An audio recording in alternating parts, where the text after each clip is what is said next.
ঢাকা সহ সারা দেশের জন্য বৃষ্টি নিয়ে 5 দিনের পূর্বাভাস দিয়েছে আবহাওয়া অফিস। বৃহস্পতিবার সন্ধ্যা 6টা থেকে পরবর্তী 120 ঘন্টার জন্য এই পূর্বাভাস দেওয়া হয়।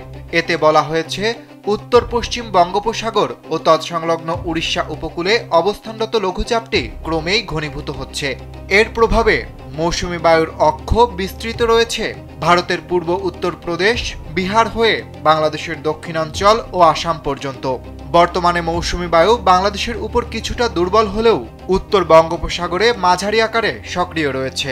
শুক্রবার পর্যন্ত খুলনা ও বরিশাল বিভাগের অনেক স্থানে এবং ঢাকা, রাজশাহী ও চট্টগ্রামের কিছু জায়গায় দমকা হাওয়া সহ হালকা থেকে মাঝারি বৃষ্টি হতে পারে। কোথাও কোথাও হতে পারে মাঝারি ধরনের ভারী বর্ষণ। শনিবার থেকে রংপুর, ময়মনসিংহ, খুলনা, বরিশাল, চট্টগ্রাম ও সিলেটের বেশ কিছু এলাকায় বৃষ্টি অব্যাহত থাকবে।